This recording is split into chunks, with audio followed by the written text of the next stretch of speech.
여러분, 지금 우리가 살고 있는 이 시대는 겉으론 평온해 보여도 그 안에서는 조용한 위기가 꿈틀대고 있습니다. 뉴스에서 부동산 얘기, 대출 얘기, 금리 얘기 많이 들으셨을 겁니다. 그런데 그건 나와는 별 상관없는 얘기겠지 하고 넘기시는 분들이 많으신데요. 정말 그렇지 않습니다. 지금 벌어지고 있는 금융 환경의 변화는 특별한 부동산 투자자들만의 문제가 아니라 은행에 예금하고 하루하루를 살아가는 우리 모두에게 직접적인 영향을 주고 있습니다. 2024년부터 이어진 여러 가지 경제 정책 변화는 그저 뉴스, 헤드라인 몇 줄로는 다 담아낼 수 없을 정도로 복잡하고 심각합니다. 특히 지금 가장 눈여겨봐야 할 부분은 대출 총량 규제입니다. 이름만 들어도 복잡한 이 정책이 도대체 우리한테 무슨 영향을 줄까 싶으시겠지만 간단히 말씀드리자면 앞으로는 돈을 빌리기가 굉장히 어려워진다는 뜻입니다. 그런데 문제는 단순히 돈을 빌리기 어려운 것이 아니라 돈을 맡겨둔 은행조차도 그 기반이 흔들리고 있다는 데 있습니다. 이미 여러분 주변에서 느끼고 계실 수도 있어요. 예전엔 가까운 동네마다 있던 은행 지점들이 하나둘 사라지고 있죠. 특히 농협, 신협, 새마을금고, 수협 같은 상호금융기관들에서 이런 변화가 눈에 띄게 나타나고 있습니다. 실제로 올해 상반기만 해도 전국적으로 100곳이 넘는 지점이 문을 닫았고 그 속도는 점점 더 빨라지고 있습니다. 문제는 단순히 지점이 줄어드는 게 아닙니다. 이들 금융기관 자체가 건전성 위기에 처해 있다는 점입니다. 믿기 어려우시죠? 그렇지만 현실입니다. 최근 발표된 통계에 따르면 새마을금고와 신협 같은 상호금융권의 상당수가 운영 적자를 기록하고 있습니다. 더 무서운 건 이런 부실한 상황이 계속 이어지면 어떤 일이 벌어지냐는 것입니다.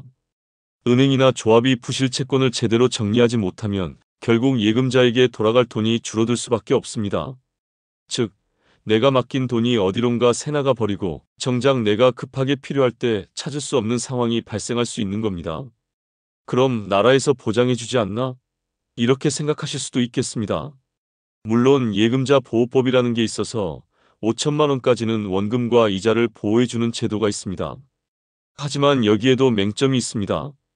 예금자 보호 한도는 전체 금융기관에 적용되는 것이지 개별 계좌마다 적용되는 것이 아니며 특히 동일한 금융기관 내 여러 계좌가 있으면 합산 적용된다는 사실을 모르는 분들이 많습니다. 더 나아가 2025년 9월부터 예금자 보호 한도가 1억 원으로 상향된다고는 하지만 그 전에 만약 문제가 생기면요? 아직 시행되지도 않은 제도를 믿고 기다릴 수는 없는 노릇 아닐까요? 이쯤에서 한번 생각해 보셔야 합니다. 나는 지금 어떤 금융기관에 어떤 방식으로 자산을 맡기고 있는가?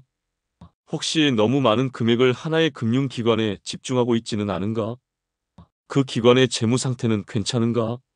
우리는 그동안 너무 오랫동안 은행은 안전하다는 믿음을 가져왔습니다. 그 믿음은 어느 정도 맞기도 했지만 시대는 변했고 이제는 무조건 안전하다는 생각은 위험할 수 있습니다.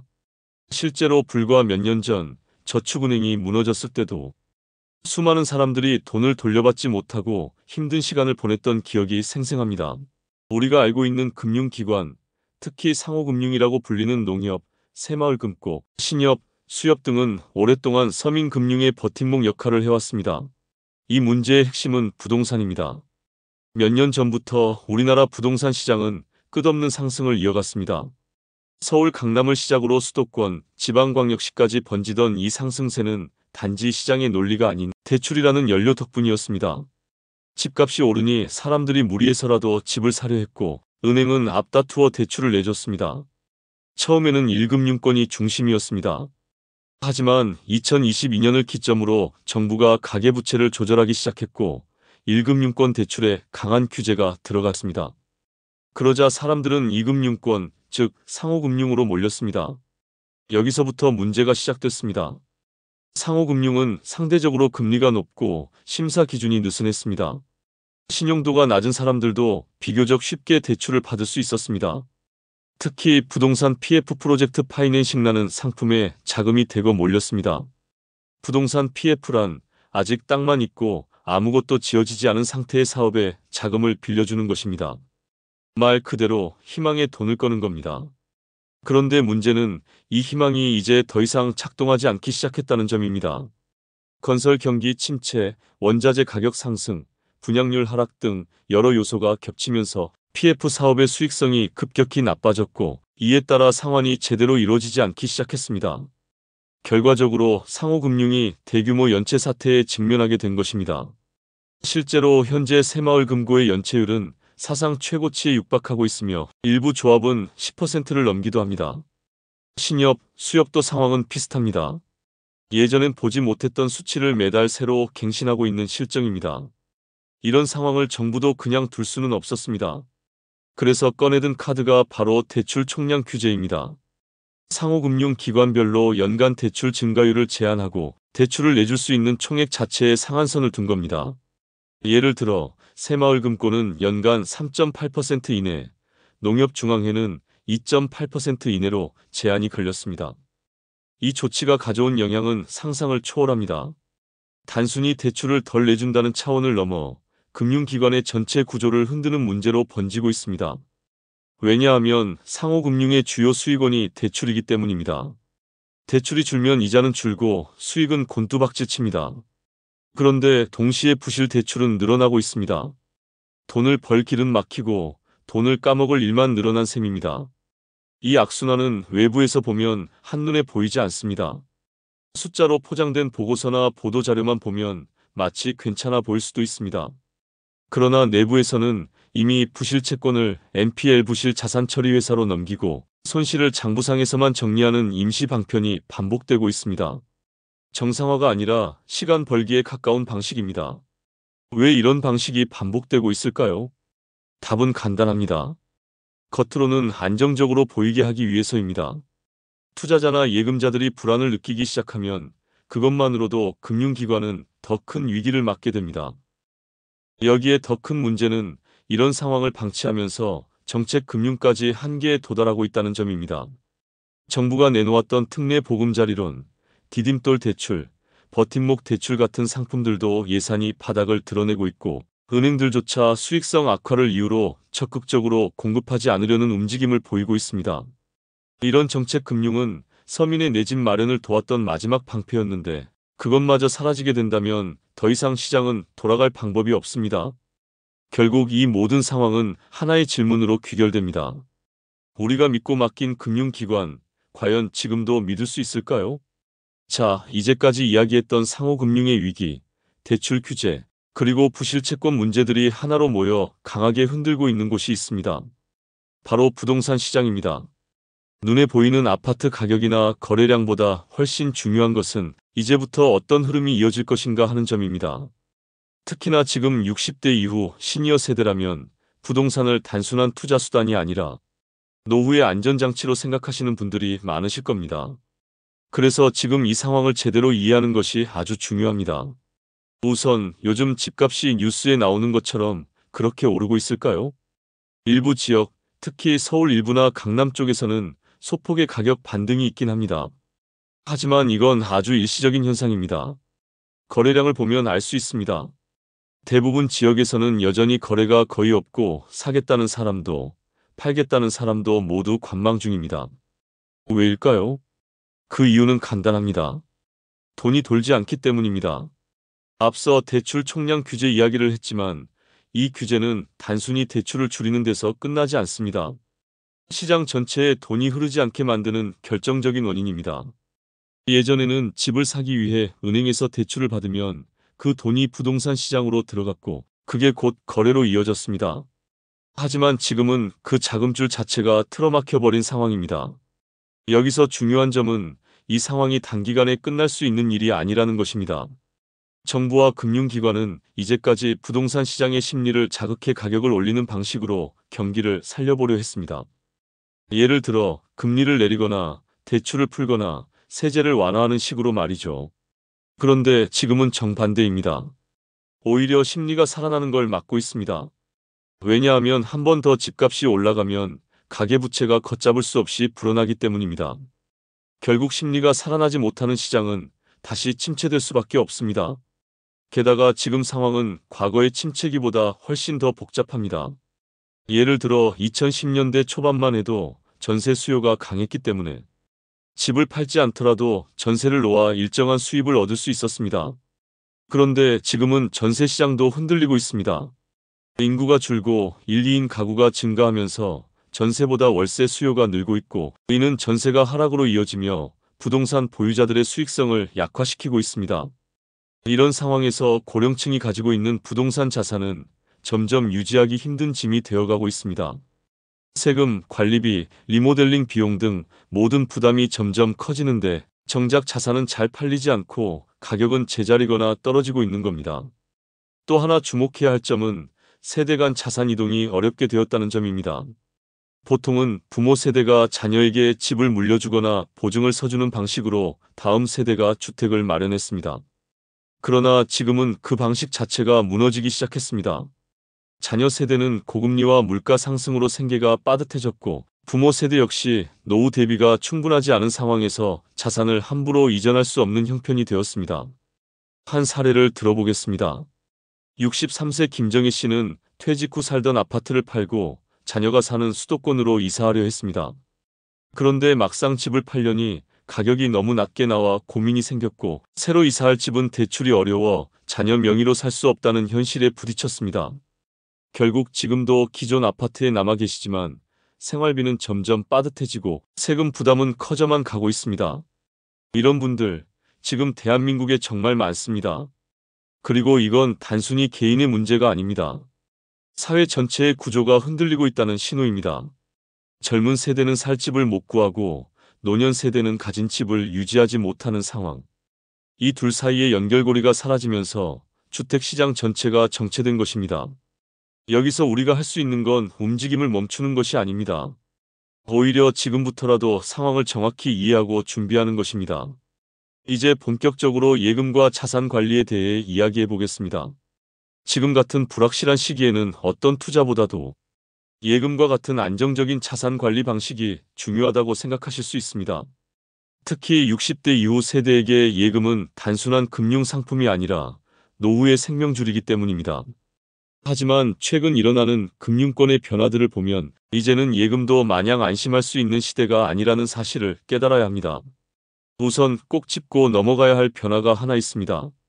바로 예금자 보호 한도의 상향 조정입니다. 지금까지는 금융기관이 부도가 나더라도 5천만 원까지는 정부가 보호해주는 제도가 있었습니다. 이건 여러분도 잘 알고 계실 겁니다. 그런데 2025년 9월 1일부터는 이 한도가 1억 원으로 늘어납니다. 겉으로 보기엔 참 좋은 소식입니다. 그런데 여기엔 놓치기 쉬운 함정이 있습니다. 이 보호 한도는 계좌별이 아니라 금융기관별로 적용됩니다. 예를 들어 새마을금고에 예금이 여러 개 있어도 그 총액이 1억 원을 넘으면 넘는 금액은 보호받지 못합니다. 똑같은 새마을금고라 해도 조합이 다르면 완전히 다른 기관으로 간주되기 때문에 자칫하면 보호받는 줄 알고 전 재산을 몰아넣었다가 손해를 볼 수 있는 구조입니다. 특히 상호금융기관 새마을금고, 신협, 수협, 농협 같은 곳은 은행과 달리 개별 조합이 독립적으로 운영됩니다. 여기서 문제가 생기면 전체가 책임지는 게 아니라 그 조합만 파산하는 방식입니다. 그래서 농협이라 괜찮겠지 혹은 신협은 지역조합이니까 정겹다는 식의 안심은 지금 상황에서는 매우 위험한 발상입니다. 또한 상호금융기관들은 상대적으로 금리가 높아서 예금자 입장에서 매력적으로 보이기 쉽습니다. 실제로 많은 분들이 농협보다 이자가 세더라, 신협은 돈을 넣으면 혜택이 많다더라 하면서 정기예금이나 적금을 들어두셨을 겁니다. 하지만 우리가 알아야 할 점은 이 금리는 위험을 반영한 것이라는 점입니다. 금리가 높다는 건 그만큼 그 기관이 자금을 끌어오기가 어렵다는 뜻입니다. 돈이 모이지 않으니 높은 이자를 주고 유치하는 것이고 그만큼 재무 건전성이 낮을 가능성이 있습니다. 실제로 최근 발표된 자료를 보면 새마을금고, 신협 등 일부 조합의 수익성이 빠르게 악화되고 있습니다. 연체율이 급증하고 있으며 그로 인해 부실 채권이 늘어나고 있다는 보고가 계속 나오고 있습니다. 이 말은 곧 여러분의 예금이 돌려받지 못할 위험에 노출되고 있다는 뜻입니다. 그래도 예금자 보호법이 있잖아. 맞습니다. 있지만 그 보호는 일정 금액까지만입니다. 그리고 한 가지 더, 예금자 보호는 파산이 확정되고 나서야 작동합니다. 그 사이 기간 동안 예금 인출이 제한되거나 지연될 수 있고 당장 의료비나 생활비가 필요한 상황에서는 큰 불편을 겪을 수 있습니다. 여기서 중요한 것은 우리가 예금을 어디에 어떻게 나누어 두고 있느냐입니다. 자산을 안전하게 지키기 위한 기본 원칙은 다음과 같습니다. 첫째, 금융기관 분산입니다. 한 기관에 목돈을 몰아넣지 마시고 복수의 기관으로 분산하세요. 예를 들어 농협, 신협, 우체국 등으로 나누어 예치하되 각각의 보호 한도를 넘기지 않도록 관리하는 것이 좋습니다. 둘째, 상품의 조건을 꼼꼼히 살펴보기입니다. 높은 금리에 혹해서 상품을 가입하기 전에 해당 조합의 재무 상태나 최근 감사 결과, 연체율 등의 정보를 꼭 확인하셔야 합니다. 이런 정보는 인터넷 금융감독원 공식 사이트나 해당 금융기관 홈페이지에서 쉽게 확인할 수 있습니다. 셋째, 정기예금에 목돈을 묻기 전에는 유사시에 사용할 자금은 따로 확보해 두셔야 합니다. 생활비, 의료비, 긴급 상황에 대비한 자금을 분리해 두고 나머지를 예치하는 방식이 바람직합니다. 이제 우리가 할 수 있는 이야기는 다 했습니다. 하지만 그 이야기의 끝은 절망이 아니라 변화의 출발점이어야 합니다. 지금 우리 앞에 놓인 경제 환경은 분명 쉽지 않습니다. 그러나 그렇다고 마냥 두려워하며 손 놓고 있을 수도 없습니다. 위기를 기회로 바꾸는 가장 현실적인 방법, 바로 지금부터 하나하나 준비해 나가는 일입니다. 먼저 지금까지와는 완전히 다른 자산 운영 전략이 필요합니다. 기존에는 믿을 만한 금융기관에 넣어두면 안전하다. 부동산은 결국 오른다는 생각이 널리 퍼져 있었습니다. 그러나 앞서 살펴본 것처럼 지금은 그 전제 자체가 흔들리고 있습니다. 그렇다면 이제는 질문을 바꿔야 합니다. 내가 가진 자산은 이대로 괜찮을까? 혹시 내가 너무 한 곳에 몰아넣은 건 아닐까? 내 자산이 시장 변화에 맞게 유연하게 움직이고 있는가? 이 질문에 솔직하게 답해보는 것부터 시작하셔야 합니다. 두 번째는 정확한 정보에 기반한 판단입니다. 지금 같은 시기일수록 누군가의 말이나 유행하는 뉴스에 휩쓸리기 쉽습니다. 특히 유튜브나 커뮤니티에서는 지금이 기회다, 조금만 기다리면 오른다는 식의 자극적인 정보가 넘쳐납니다. 하지만 그런 정보는 여러분의 노후와 예금 통장에 책임을 지지 않습니다. 금융감독원, 한국은행, 예금보험공사 같은 공식 채널에서 나오는 데이터를 확인하는 습관을 들이셔야 합니다. 그리고 너무 어렵게 느껴지신다면 믿을 수 있는 전문가의 해석을 참고하는 것도 하나의 방법이 될 수 있습니다. 세 번째는 단기 수익보다 장기 안전을 우선시하는 태도입니다. 예를 들어 고금리를 믿기로 하는 일부 금융상품은 유혹적일 수 있습니다. 하지만 지금처럼 경제가 예민하게 반응하는 시기에는 그 한 끗 차이가 큰 리스크로 연결될 수 있습니다. 내가 감당할 수 있는 수준의 상품인지, 만기 후 어떻게 운영할지, 중도 해지 시 불이익은 어떤지 등 계약서 조항 하나하나를 꼼꼼히 따져보셔야 합니다. 그리고 마지막으로 가장 중요한 것은 절대 혼자 고민하지 마시라는 겁니다. 금융 문제는 혼자 끙끙 앓는다고 해결되지 않습니다. 가족과 상의하고 자녀와 의견을 나누고 필요한 경우 가까운 금융기관의 상담 창구를 이용하는 것이 오히려 더 나은 해답을 찾는 지름길입니다. 최근에는 시니어 전용 금융상담 서비스도 지자체나 은행에서 운영 중이니 적극적으로 활용해 보시기를 권해드립니다. 마지막으로 꼭 드리고 싶은 말씀은 이것입니다. 당신이 가지고 있는 돈은 단순한 숫자가 아니라 당신의 인생 전체입니다. 그 숫자를 지키기 위해 지금 우리는 더 깊이 알아야 하고 더 꼼꼼히 판단해야 합니다. 그리고 무엇보다 절대로 뒤처지지 마시기 바랍니다. 변화는 피할 수 없습니다. 하지만 준비된 사람에게는 기회가 됩니다. 오늘 영상에서 말씀드린 내용 결코 가볍지 않죠. 그만큼 지금 우리가 처한 상황은 무겁고 진지하게 바라봐야 할 시점입니다. 혹시 지금도 내 돈은 괜찮겠지라는 안심 속에 계시다면 오늘 이 영상이 작지만 중요한 경고가 되었기를 바랍니다. 그리고 무엇보다 여러분은 지금 절대로 혼자가 아닙니다. 그리고 노후를 안전하게 지키는 정보로 함께하겠습니다. 영상이 도움되셨다면 구독, 좋아요, 알림 설정 꼭 부탁드립니다. 다음 영상에서 뵙겠습니다. 감사합니다.